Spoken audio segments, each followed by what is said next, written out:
All right. Well, hi, everyone. As we're kind of getting the program started so that we can kind of meet each other, I invite you to put your name, location of where you're joining us. And in this season, let us know what you're giving yourself this holiday season. So I'll go ahead and start that first. Let's see. Waikiki. And fingers crossed, hoping to get a massage, but we'll see what the situation is like. Okay. So as I shared, if you want to just drop into the chat as the program is going, again, your name, where you're from, where you're joining from, and what you're giving yourself. Oh my gosh, John, love it. Sleep, definitely. Like I'm getting 3 weeks off over winter break. Definitely looking to sleep in for sure. Oh, lazy Sunday afternoons. Yes, absolutely. All right, well, as everyone is typing in, hi everyone, I'm Monica, in case there are friends of friends joining us. Hi Victoria, so good to see you. Thank you for being here for my Chai for Charity birthday fundraiser, highlighting a nonprofit that's close to my heart, Asian Pacific American Friends of the Theater, APAFT. As I mentioned before, oh yeah, fancy takeout, Charlene, definitely, very inspiring. I'll have to add that to my list too. Oh, tequila. I see you, Kiyomi, I see you. I'm touched to see so many friends from different parts of my life coming together, Colorado, Los Angeles, California, San Diego. And I just want to know how deeply grateful I am for your support and your friendship. And speaking of gratitude, I hope you all had a happy and delicious Thanksgiving. How was it? Oh, wrong one. Oh. And since we have so many people joining us from all over, I thought I'd kind of get an idea of where people or how people have known me. So if you want to just fill out the poll as we talk about other things. Oh, Mark and Jill. I think you're sharing the poll results. Oh, okay. Thanks. There we go. Okay.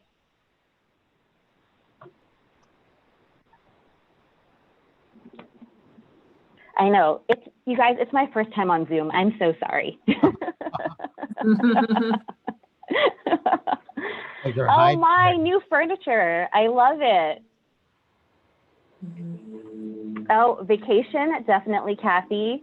Oh, and a cute haircut. Justine, I know. Justine, I think I've known you since DC. So I'm thinking like maybe 4 years or so. Oh, family time, okay. Definitely. Yeah. All right. So we have some people that I've known for just a few months, maybe just a few minutes. And people have known me for like half my life. Definitely people on this call who have known me for my entire life. Hi, Mom, I see you.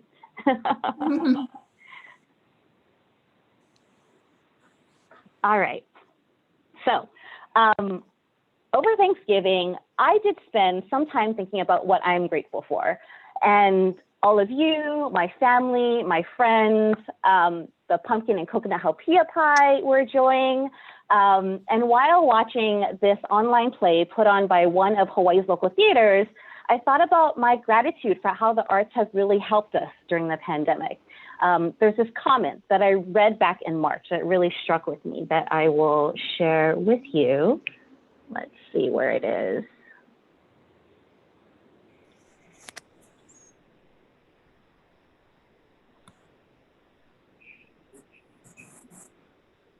So I love how the world has decided that we need the arts right now to survive. Free opera, free concerts, free books, free museums, exhibits, all online. Maybe think about that the next time someone proposes slashing funding for the arts. And I get choked up reading that because I really care about the arts. which is why I'm thrilled to be partnering with Chai for Charity to help 3 performing arts nonprofits during these difficult times. Chai for Charity was started by my dear friend Natasha, who you briefly met, who I met my first year at UCLA. Go Bruins! You'll hear more about Chai for Charity later, but what I love the most about this great organization is how they inspire people to support nonprofits in creative ways by offering diverse, accessible options. So in addition to APAFT today, we'll be highlighting East-West players next Saturday, December 12th. We want these programs to be interactive, so please type your thoughts and questions into the chat box during today's program. Oh, and on that note, I would love to take a quick photo to commemorate this evening. So if you feel comfortable, please turn on your cameras and give me one of your big, beautiful smiles. And I'll go ahead and take a photo. All right, ready? 1, 2, 3. Beautiful. Okay. So today is not only about a celebration of another turn around the sun for me, but a celebration of our friendship, of the space that you're generously sharing with me right now, of the stories and experiences that we've shared together, which is why I'm excited to introduce Asian Pacific American Friends of the Theater, a nonprofit that I serve on the board of. At its heart, it's an organization that recognizes the importance of seeing and hearing my stories, Asian Pacific Islander stories and talent on stage. I joined the board many years ago because I love the work that APAFT does to increase the presence of Asian Pacific Americans on stage, behind the scenes, and in the audience. We have powerful stories and artists that should be seen and heard. So tonight, in addition to hearing about APAFT, we've also invited 2 of our Artistic Advisory Board members to share firsthand their experiences in theater. So I thought I'd start off by sharing a short 3-minute clip of the types of programs that APAFT supports. Hold These Truths by Juni Sakata is an inspiring true story of Gordon Hirabayashi, who refused to report to an incarceration camp with thousands of families of Japanese descent during World War II, launching a 50-year journey from college to courtroom and eventually to a Presidential Medal of Freedom. So let me go ahead and share that clip with you.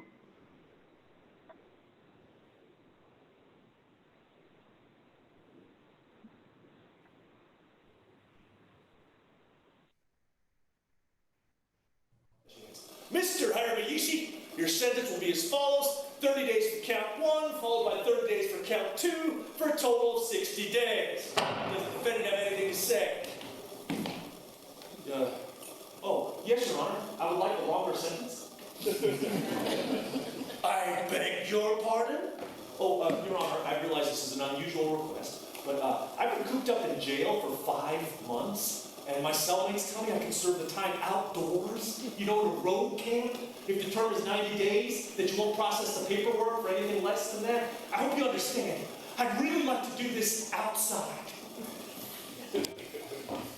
Well, I guess I could accommodate that. I'm an outdoors man myself. 90 days for count 1, 90 days for count 2, to be served concurrently. Any further objections? No, Your Honor. Thank you. Mom and Dad go back to camp. 2 days later, we appeal. We know we'll probably lose there, too. So much the better. The Supreme Court is our aim now. This is a national issue. And while I'm waiting for the results of my appeal, I'll wait out the rest of my time outdoors, you know, road camp. Now that's acceptable. Federal attorney throws up his hands. Look, I said again. The nearest road camp is in Tacoma, Washington. That's now off limits to you Japanese. And after that, the nearest one is Tucson, Arizona. That's over 1,600 miles south. We don't have the funds to send you. Well, what if I go on my own? Well, what if I pay my own way? Pay your own way? To prison? I've got to do this outside. Well, if you pay your own way, I guess I can't object. It takes out Oh, golly, thanks. It sure is nice of you to do this. Oh, well, I wouldn't do it for anyone. I'd do it for you. You have an honest face. He asks how I'm planning to get down there. Greyhound bus, I tell him. Oh, well, you take care of yourself. You hear? There's lots of crazies out there. Now, listen, you have yourself a wonderful trip.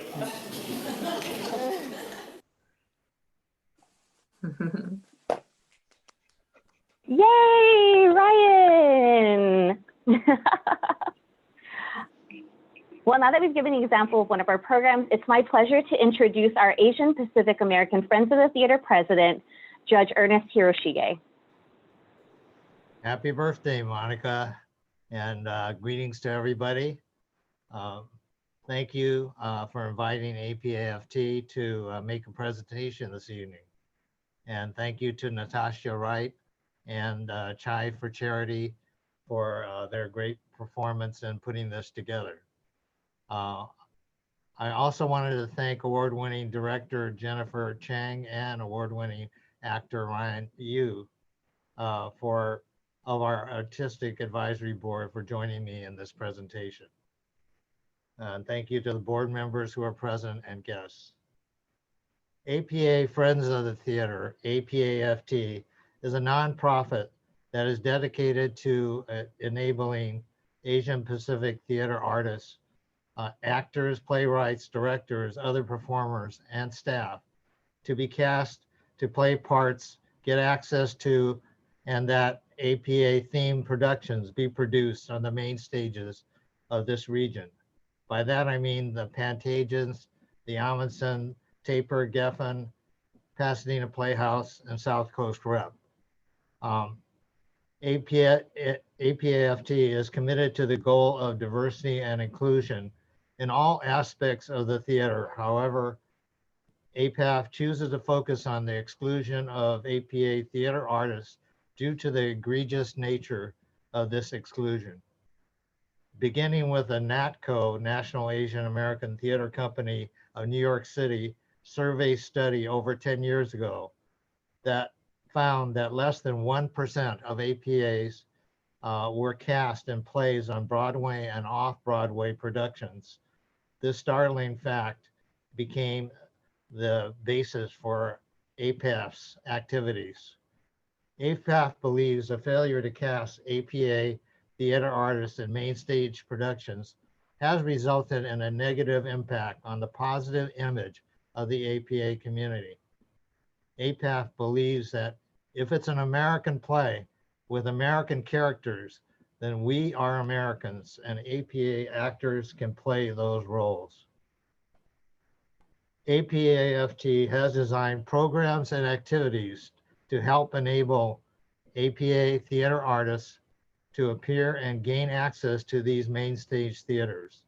Among them are sponsoring a semi-annual APAFT Awards and Benefit Dinner with emphasis on APA young featuring awards to an outstanding APA actor, director, playwright, visionary theater leadership, and up-and-coming talent, establishing a greater new APA theater audience with an emphasis on APA young professionals and others. Sponsor theater parties and artist receptions where APA actors, performers, directors are significantly involved. Public education about the plight of APA theater artists, as we've explained. Annual scholarships for high school students who seek careers in the dramatic arts. For the third straight year in 2020, APAFT gave $1,500 each to 3 students to attend classes at South Coast Rep Theater. Scholarships to up-and-coming actors and writers to attend the East-West Players Actors Conservancy and Writers Institute. APAFT board is currently discussing funding an annual grant to an up-and-coming playwright to help underwrite the finishing of the play script and underwriting a professional reading of this play. The board is also currently negotiating a survey study designed by a UCLA professor to determine how many APA actors, directors, and APA themed productions have been on our main stages. During 2015 and 2016, APAFT funded 2 young, promising playwrights, giving them a grant of $2,500 each, and a third playwright, $1,500, to attend classes at the East West Players Writers Institute to attempt to complete their play scripts. One of these writers then submitted his script to a prestigious national young playwrights competition and went on to the semifinal round of that competition. Now, one of our board members, Elizabeth Diaz, will introduce Jennifer and Ryan, and we'll have a further discussion. Good evening, everyone. Happy birthday, Monica. I'm Liz Diaz, one of the board members of APAFT, along with Monica and Judge Ernie. I'm honored to make some introductions for tonight's event. The APAFT board members on the call are Kenneth Chu, Christine Chong, Irina Kwan, Helen Lee, Linda Pachalski, and Huang Tu. We also have Ed Liu joining us on the call. He is on APAFT's Artistic Advisory Board. Also, we have 2 very special guests with us on the call. They are also on our Artistic Advisory Board, and we're honored to have them as part of a panel after the discussion, after actually the introduction that I'm going to give you.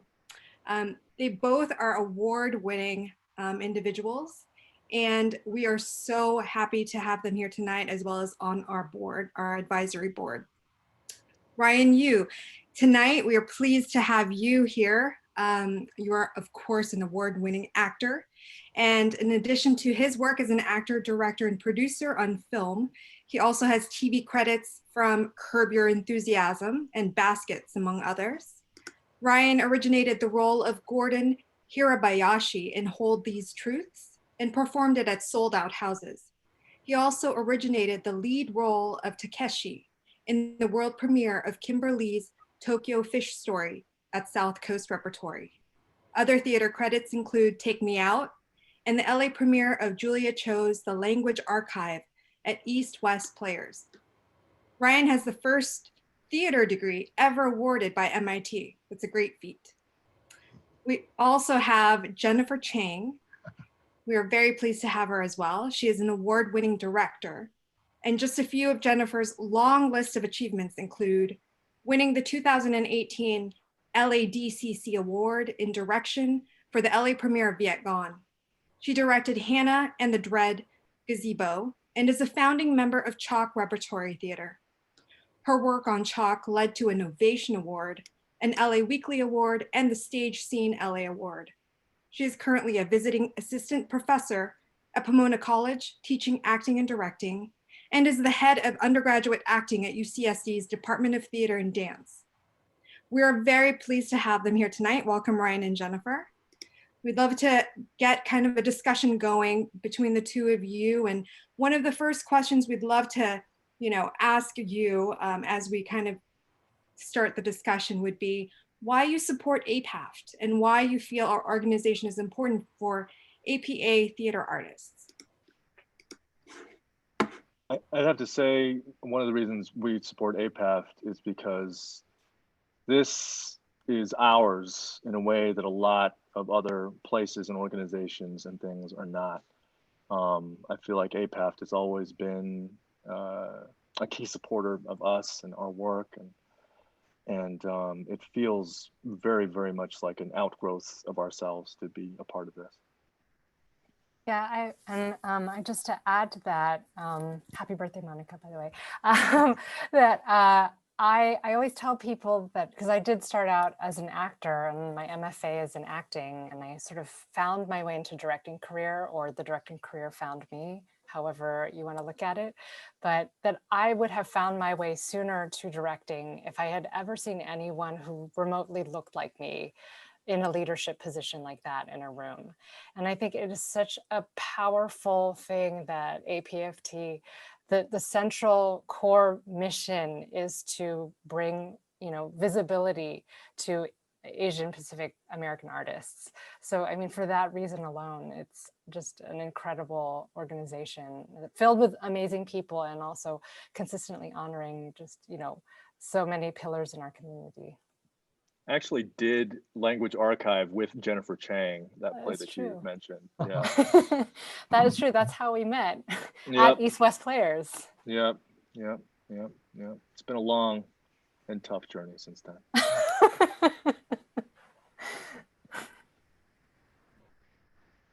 Well, I was just wondering if you two have any experiences with the exclusion of APA theater artists by the main stage and how it might occur. Oh yeah, I mean, we will be here all night if we really talk about this. We really dive into this, but I think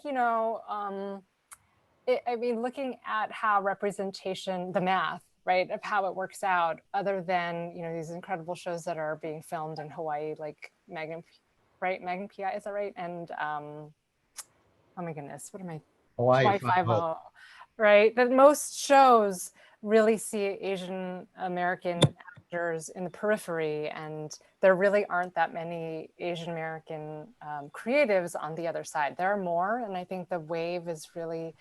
I like to be very cautious, but I do feel like we've all sort of pivoted, collectively in terms of the business and so many institutions to notice that, oh, right, yes, what everyone is talking about is true, and we need to start fixing that. And I think that people are being have the right intentions.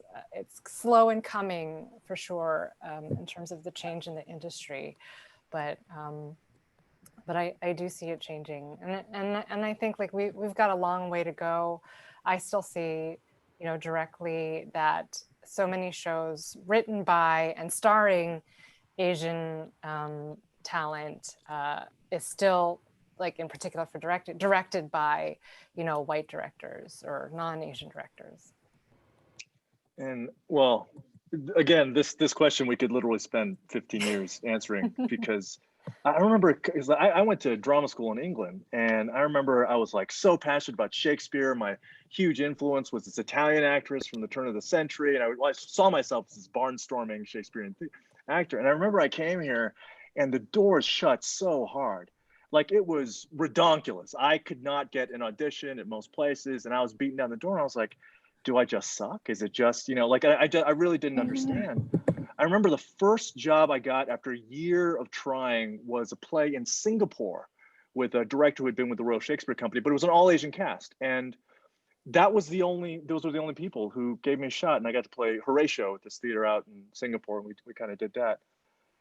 But the years after, if it wasn't like a specifically ethnic and supporting role, you had zero chance, like zero chance, even from people who I considered friends.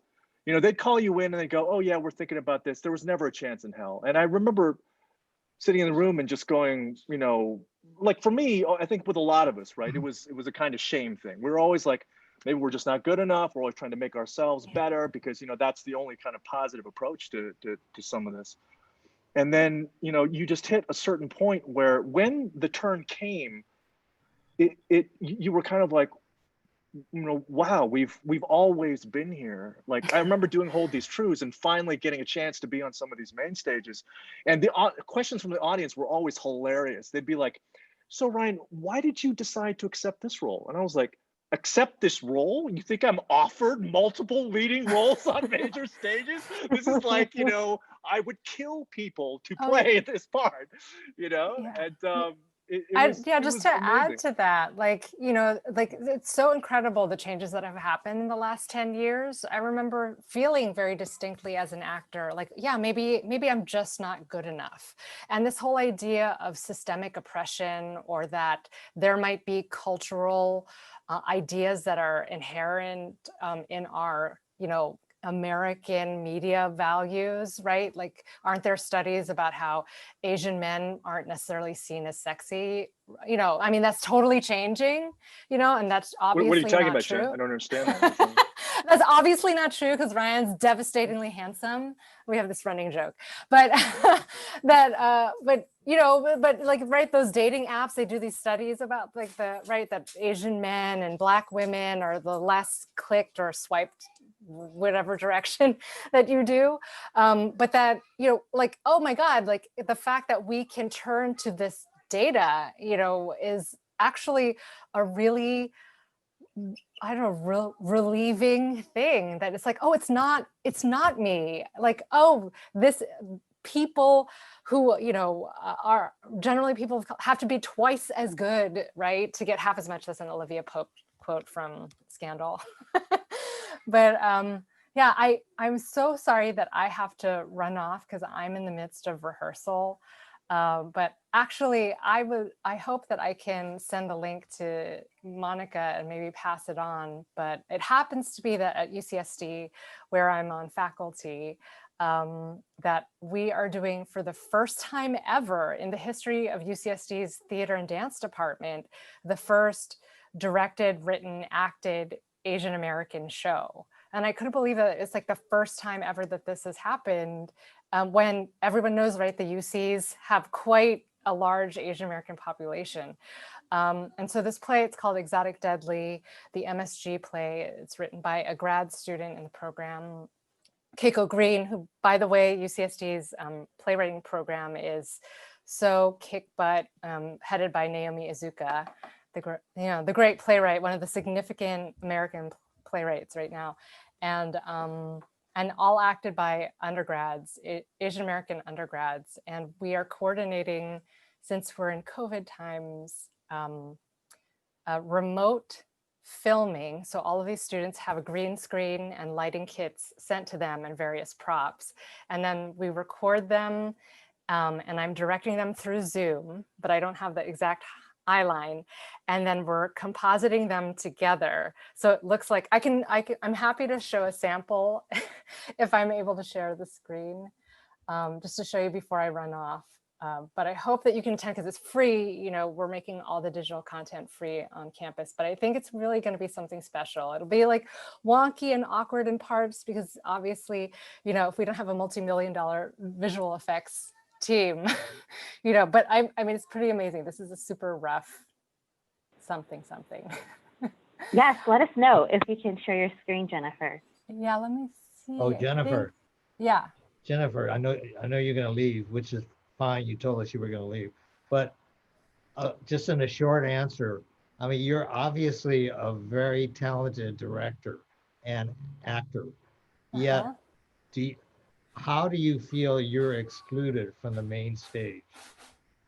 Oh my goodness. From your interaction with the main stage? Yeah, I mean, there's so many reasons, right?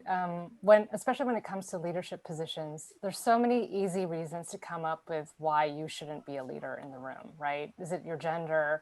Is it because you're from LA and not New York City? Is it that you didn't go to Yale School of Drama, but you went to like this other school, or maybe your MFA isn't from directing? Like, there's so many reasons, as opposed to, you know, this idea in the media of like, well, who is a leader, right? That there are also measurements with like presidents, that no US president has been under 6 feet tall, especially in recent times since the advent of television.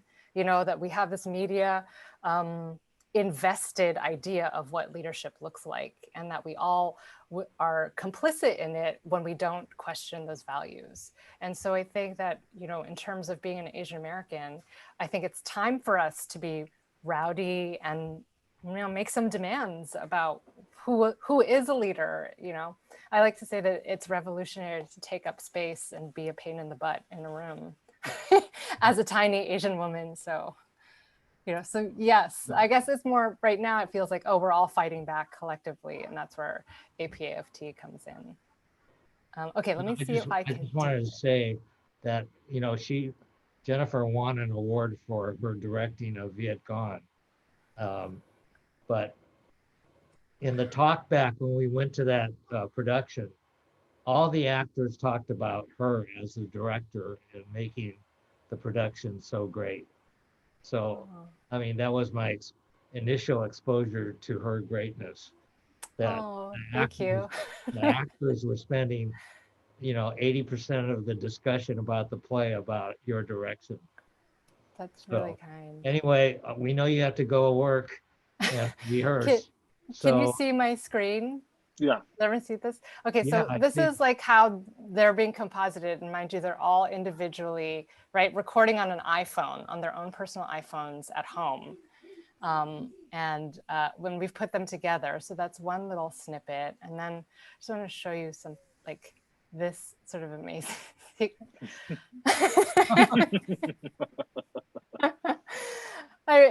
That's amazing. Wow.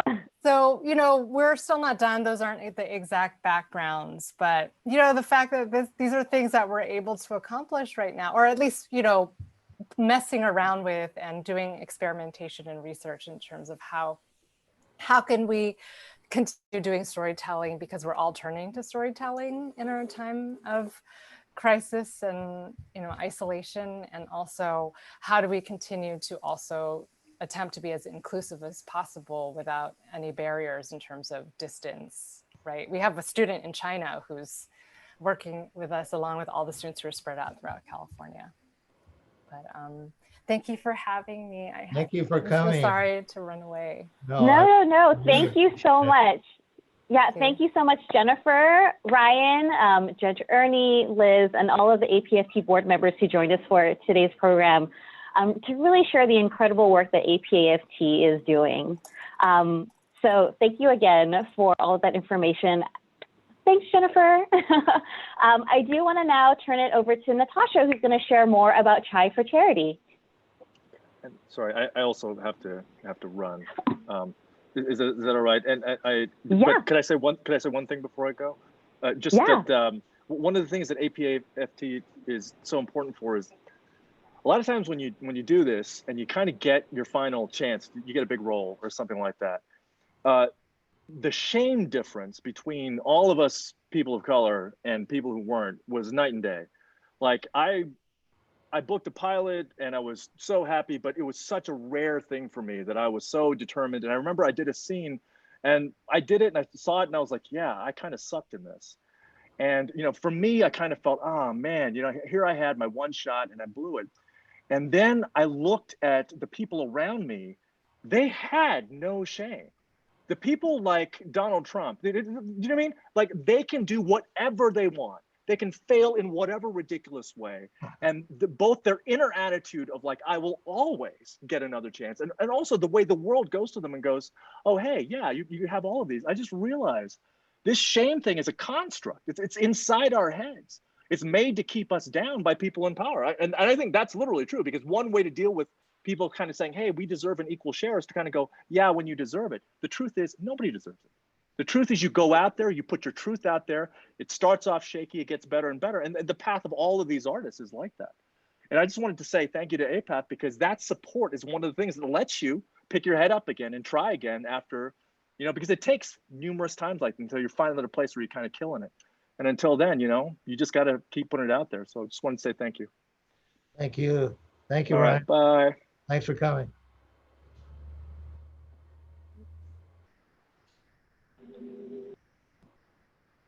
Hi, everyone. My name's Natasha, and I am a small Asian woman taking up space and getting rowdy.